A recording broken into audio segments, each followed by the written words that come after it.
अच्छे निर्वहन की आप आशा ही नहीं रख सकते। मुझे बहुत आनंद है कि चंडीगढ़ प्रशासन ने इस काम को बहुत मन से लिया और लगभग 1560 अलग अलग प्रकार के आवासों का निर्माण का काम हाथ में लिया है। आज 350 के आसपास लोगों को इसका घर भी अलॉट कर दिया गया है। दूसरी बात मैंने कही थी कि जब तक टेक्नोलॉजी का उपयोग इन्वेस्टिगेशन और डेटा स्टोरेज और इसके एनालिसिस विश्लेषण के आधार पर नहीं करोगे, विश्लेषण के लिए नहीं करेंगे, तब तक अपराध पर नियंत्रण असंभव है। क्योंकि जब तक क्लासिफाइड डेटा नहीं होता है, इसके एनालिसिस के बगैर अपराध नियंत्रण की कोई रणनीति ही नहीं बन सकती। जब तक अन्वेषण को, इन्वेस्टिगेशन को आप स्पीड के साथ नहीं कर सकते हो, अपराध पर नियंत्रण ही नहीं पा सकते हो। जब तक प्रोसिक्यूशन की प्रक्रिया साइंटिफिक एविडेंस के आधार पर नहीं करते हो, आप अपराध पर नियंत्रण नहीं पा सकते हो। जब तक प्रोसिक्यूशन की प्रक्रिया को ऑनलाइन मॉनिटर नहीं कर सकते हो, सुपरवाइजरी अथॉरिटी इसको ऑनलाइन मॉनिटर नहीं कर सकती है, इसको आप जल्द स्पीडी न्याय आप नहीं दिला सकते हो। और इस सब के बाद जेल को भी आप जब तक पुलिस के सारे पुलिस थानों के साथ नहीं जोड़ते हो, अपराध पर नियंत्रण नहीं ला सकते। ये सारी चीजें भारत सरकार ने ICJS के माध्यम से बहुत सारे ऑप्शन देश की सभी पुलिस के लिए रखे हैं। इसके अंदर CCTNS है, जिसमें देश के 98% से ज्यादा पुलिस थानों को जोड़ लिया गया है।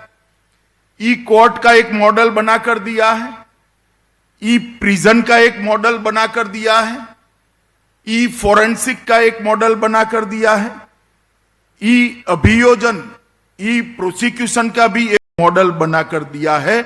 और ICJS के माध्यम से ये सब को जोड़कर इसको थाने तक उपलब्ध कराने का काम भारत सरकार के गृह मंत्रालय ने मोदी जी के नेतृत्व में किया है। मगर ये सारी योजनाएं और सारा डेटा अगर नॉर्थ ब्लॉक में या NCRB में पड़ा रहेगा तो क्या फायदा है इसका? डेटा का एनालिसिस तो राज्य स्तर पर या संघ प्रदेश के स्तर पर करना है। इसके आधार पर पुलिस की वार्षिक रणनीति बनानी है कि हमारे प्रदेश में कौन से क्राइम को ज्यादा तवज्जो देने की जरूरत है, हमारे प्रदेश में कौन से क्राइम की मॉडस ऑपरेंडी क्या है, ये तय राज्य स्तर पर करना है। और मैं राज्य स्तर से भी नीचे जाकर पुलिस स्टेशन स्तर पर भी करना है, क्योंकि हर पुलिस स्टेशन में अपराधों का प्रकार, अपराधों का नेचर और अपराधों की संख्या, ये तीनों अलग अलग होती है। और वो तभी हो सकता है जब पुलिस थाने तक ICJS को हम पहुंचाएंगे। आज मुझे बहुत आनंद है कि इस पूरी प्रक्रिया को चंडीगढ़ पुलिस ने पूरा कर सभी ई फॉर्मेट्स को ICJS के माध्यम से चंडीगढ़ की जनता के सेवा में यहां पर लागू किया है। एक एकीकृत शिकायत निवारण प्रणाली भी आज जारी की है। इसके माध्यम से ये जो हमारे साइबर सोल्जर है, वो साइबर स्वच्छता के साथ साथ इसको भी पॉपुलर करेंगे, इसका मुझे विश्वास है। और मैं प्रवीर जी को कहता हूं कि साइबर सोल्जर को ये सारा CCTNS हो या हमारा ICJS हो या एकीकृत शिकायत निवारण प्रणाली हो, इसका भी प्रशिक्षण साथ साथ देकर लोगों की जागरूकता के लिए उनको मदद करनी पड़ेगी। क्योंकि FIR रजिस्टर करने की तो आपने शुरुआत कर दी, मगर जब तक लोगों को मालूम नहीं पड़ेगा कि पुलिस थाने गए बगैर, अपना 1 घंटा बिगाड़े बगैर एफआईआर रजिस्टर हो सकता है, वो कैसे करेंगे। और मैं ये सभी साइबर सोल्जर को भी निवेदन करना चाहूंगा कि आप इस सारी सिस्टम का एक थरली स्टडी कर इसको पॉपुलर बनाने में चंडीगढ़ प्रशासन की मदद करिए। नॉलेज किसी भी क्षेत्र का हो, भविष्य में आप किसी भी क्षेत्र में काम करेंगे, नॉलेज के लिए किया हुआ परिश्रम कभी भी विफल नहीं जाता है। ये व्यक्तित्व को बहुआयामी बनाता है। और आपके लिए इतनी युवा अवस्था में चंडीगढ़ प्रशासन ने आपको सिलेक्ट किया है, साथ में जोड़ा है, आपकी ट्रेनिंग हो रही है, तो मुझे लगता है कि इसके साथ साथ आपने भी ये सारे कामों को करना पड़ेगा। नेशनल फॉरेंसिक साइंस यूनिवर्सिटी और चंडीगढ़ प्रशासन के बीच में, चंडीगढ़ पुलिस के बीच में एक एमओयू हुआ है। मेरा शुरू से आग्रह है और मैंने पुलिस कांग्रेस में कई बार कहा है कि जब तक फॉरेंसिक एविडेंस के आधार पर प्रोसिक्यूशन की प्रक्रिया नहीं होती, दोष सिद्धि के दर को आप सुधार नहीं सकते हो।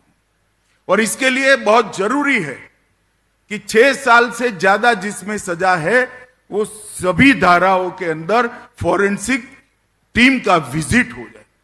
हम आने वाले दिनों में आईपीसी, सीआरपीसी, एविडेंस एक्ट के अंदर सुधार करने जा रहे हैं, इसमें इसका प्रोविजन करेंगे, परंतु मैन पावर कहां से आएगा। ना देश के पास इतना फॉरेंसिक के क्षेत्र का ट्रेन मैन पावर है, न इसकी सुविधाएं खड़ी हुई है। परंतु जब कभी भी शुरुआत करते हैं, दिक्कतें तो रास्ते में आती ही है और दिक्कतों का रास्ता ढूंढना होता है। दिक्कतों से रास्ता बंद हो गया है ऐसे सोचते हैं तो कभी आगे नहीं बढ़ सकते।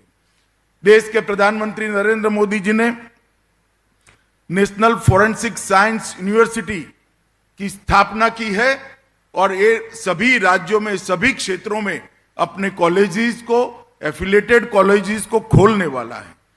और तब एक बहुत बड़ी मात्रा में मैन पावर उपलब्ध होगा और फिर हम कानूनन ये कर सकेंगे कि 6 साल से ज्यादा जिस भी दफा के अंदर सजा है, वो सब में साइंटिफिक एविडेंस को हम कंपलसरी करेंगे। परंतु अभी चंडीगढ़ प्रशासन ने नेशनल फॉरेंसिक साइंस यूनिवर्सिटी के साथ एक समझौता किया है, जिसके तहत, इस समझौते के तहत एक train man power Chandigarh police को मिलेगा। जो बच्चे वहां से पास आउट होंगे, बीएससी होंगे, एमएससी होंगे, कोई फॉरेंसिक के कोई एक क्षेत्र में एक्सपर्ट होंगे, वो चंडीगढ़ पुलिस के साथ सहयोगी बनेंगे और चंडीगढ़ पुलिस अपनी एफआईआर में इनके अन्वेषण, इन्वेस्टिगेशन में इसका उपयोग भी करेगी और प्रोसिक्यूशन में भी इसका उपयोग करेगी। मुझे विश्वास है इससे चंडीगढ़ पुलिस का दोष सिद्धि का दर है, उसको बहुत बड़ी मात्रा में सुधारने में चंडीगढ़ पुलिस को फायदा होगा। मित्रों, आज चंडीगढ़ पुलिस का क्लेवर बदलने के लिए मोटरसाइकिल और गाड़ियों का एक बहुत बड़ा दस्ता, आधुनिक संचार सुविधाओं से लैस दस्ता आज दिया गया है। चंडीगढ़ जैसे छोटे संघ प्रदेश के अंदर ये दस्ता जब घूमेगा, तब मुझे विश्वास है चंडीगढ़ के लोगों में विश्वास के वातावरण की निर्मित होगी और इससे पुलिस पर का भरोसा भी बढ़ेगा और पुलिस को अप्रोच करने का विश्वास भी बढ़ेगा। मित्रों, आज सुबह से मैं चंडीगढ़ में हूं, कई सारी चीजों का आज लोकार्पण हुआ है। आज मैं इतना ही कहना चाहता हूं कि चंडीगढ़ केंद्र शासित प्रदेश होने के साथ साथ पंजाब और हरियाणा का राजधानी क्षेत्र भी है।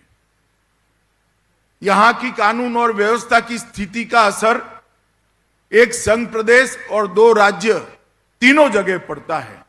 अगर यहां पर चंडीगढ़ पुलिस कोई एक मॉडल खड़ा करती है तो स्वाभाविक रूप से हरियाणा और पंजाब पुलिस को भी इसका फायदा होता है।